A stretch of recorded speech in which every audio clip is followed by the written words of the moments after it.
Hello everyone. हम निकल पड़े थे अपनी एक ब्यूटीफुल फैमिली ट्रिप के लिए जगन्नाथपुरी। सबसे पहले हमारी फ्लाइट लैंड हुई भुवनेश्वर में, जो कि एक बहुत ही सुंदर और क्लीन सिटी है। वहाँ की साफ सुथरी रोड्स और पीसफुल एटमॉस्फेयर देखकर हमारा तो दिल ही खुश हो गया। अब होटल में चेक इन करके हम फटाफट रेडी हुए और निकल पड़े लिंगराज टेम्पल के दर्शन के लिए।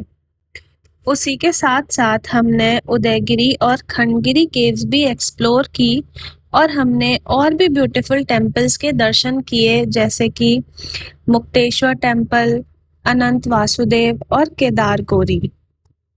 डे 2 पर हम निकल पड़े थे कोणार्क के लिए और वहां तक का रास्ता इतना सुंदर था कि पूरा सफर ही मेमोरेबल बन गया। हर तरफ ग्रीनरी, फ्रेश हवा और पीसफुल व्यूज देखकर और भी मजा आ गया। फिर हम पहुंच गए कोणार्क सन टेम्पल, एक अद्भुत और हिस्टोरिकल मास्टरपीस जिसका आर्किटेक्चर देखकर हम उसकी ब्यूटी में ही खो गए थे। फिर कोणार्क से पुरी का सफर मरीन ड्राइव से होके गुजरा, जो कि और भी स्पेशल लग रहा था। फिर हम चंद्रभागा बीच पर भी रुके, जहां हमने खूब मस्ती की और वेव्स का पूरा मजा लिया। और वहाँ हमने काफ़ी सारी रील्स भी बनाई ताकि इसकी यादें हमेशा हमारे साथ रहें। फिर हम पहुँच गए पुरी। वहाँ जाकर हमने होटल में चेक इन किया और थोड़ी देर रेस्ट करके रेडी होकर निकल गए जगन्नाथ जी के दर्शन के लिए।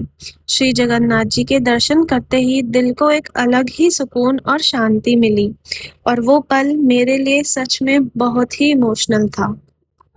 डे 3 पर हम सुबह उठे, अपना ब्रेकफास्ट किया और निकल पड़े बेड़ी हनुमान टेम्पल के दर्शन के लिए। कहा जाता है कि यहाँ हनुमान जी श्री जगन्नाथ जी को समुद्र से सुरक्षित रखते हैं। दर्शन के बाद हम चले गए पुरी बीच पर, जहाँ हमने खूब एंजॉय किया, मस्ती की और बहुत सारे हैप्पी मोमेंट्स स्पेंड किए।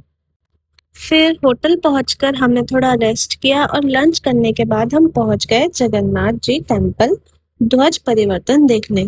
वो एक बहुत ही अद्भुत और सुंदर दृश्य था। मंदिर के शिखर पर इतनी ऊंचाई पर भगवान के ध्वज का बदला जाना देखकर हम सच में हैरान और इमोशनल हो गए।